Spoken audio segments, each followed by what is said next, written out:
وما لي عنهم والعراق. The United States has already had a busy day attacking. It was shocking and it was awesome. According on a scale that was shock and awe. Shock and awe. Shock and awe. If you have to ask, is this shock and awe, you're not seeing it.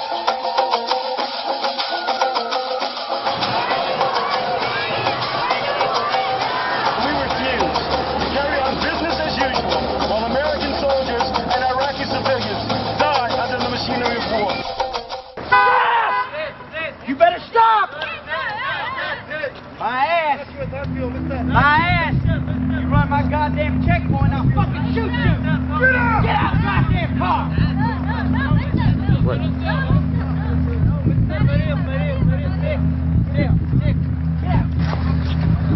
Sick, mister.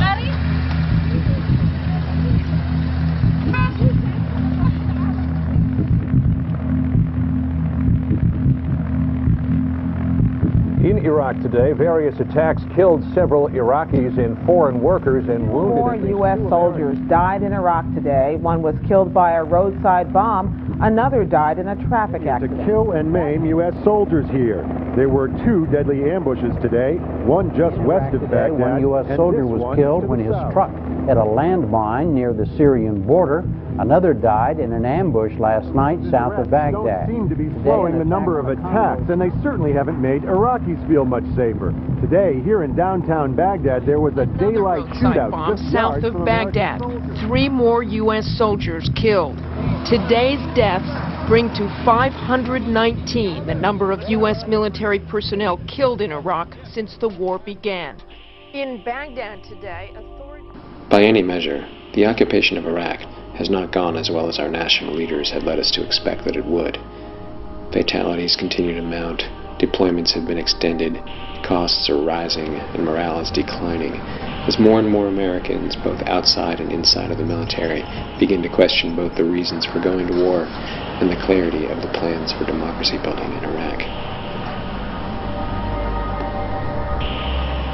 As news broadcasts continue to report on daily bombings, gunfire, and sabotage, some questions have remained essentially unanswered. What is life like for a soldier on the ground in occupied Iraq? Scared, young, in a hostile land where they don't understand the language or customs, how do these young men and women cope with a complicated and dangerous situation that doesn't seem to improve? Why? Why? Because you need to stay safe. Alright? Yes. Also, to what extent could these problems have been foreseen? And how long might we expect for this to go on? Lastly, what does it mean for the families of the soldiers to have loved ones in peril, uncertain of their return? To answer this last question, California Representative Maxine Waters convened an afternoon of testimony before Congress this past September, providing the first real opportunity for some of these family members to speak their minds to their elected representatives. I invited these families here today because I believe that they have a unique and important story to tell. They have family members who are or have been on the front lines in Iraq, and the stories that their loved ones tell are drastically different from the administration's and Pentagon's versions. Our loved ones took an oath to defend country and constitution from all enemies, foreign and domestic, but there is a commitment that our government makes to our troops, that it will not send our young men and women in uniform into reckless misadventures that put them at risk needlessly. This is the part of the bargain that has been broken here. I'm the parent of a 20-year-old active duty soldier in Ramadi. I'm also myself retired from an Army career that spanned from 1970 to 1996, predominantly in special operations. I was in 8 conflict areas, from Vietnam in 1970 to Haiti in 1994, and I am neither a pacifist nor a liberal. Hi everyone, this is my husband, Mike Robinson, First Lieutenant Mike Robinson.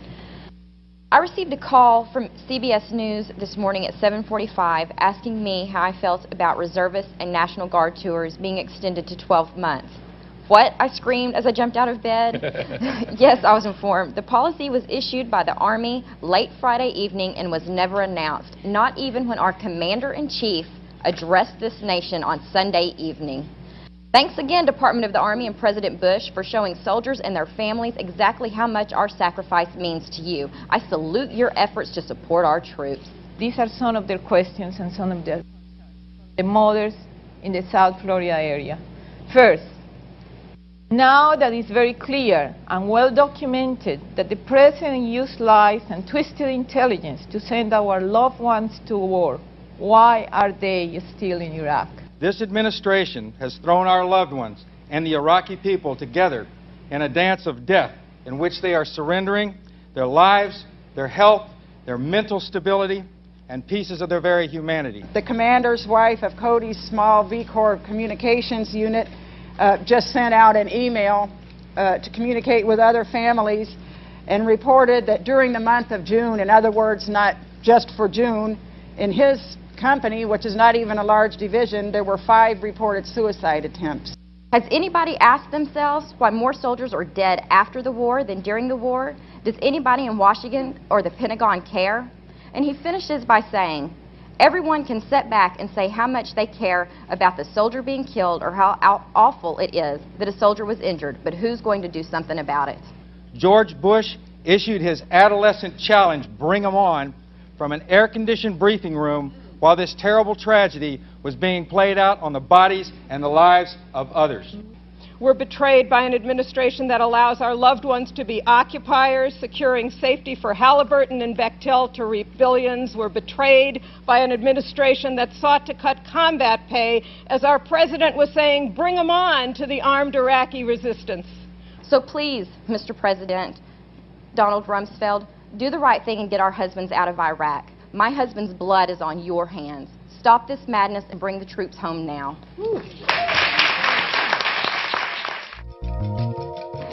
Jeremy Scahill is a producer and reporter for the nationally syndicated daily news program, Democracy Now!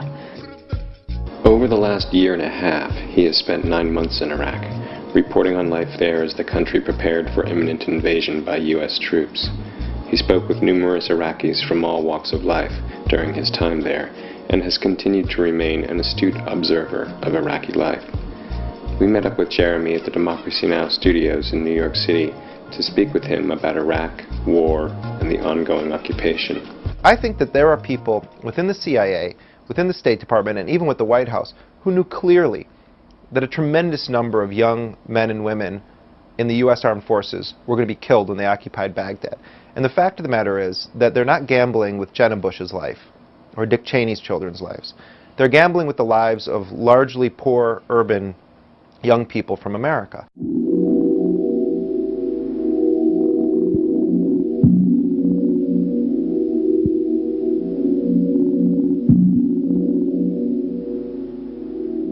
Where are you from? Hey, Yeah? Lopez, hand me on the box. Where are you from? North Carolina.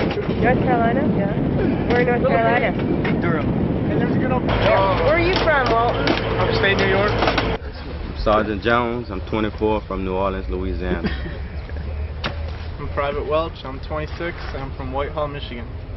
Private Reed, 20, from Fayette, Mississippi. Specialist Rudnick, 22, from Virginia Beach, Virginia. Specialist Harris, I'm 20, from New Orleans, Louisiana. Charles Bonfan Hudson, Micronesian Islands.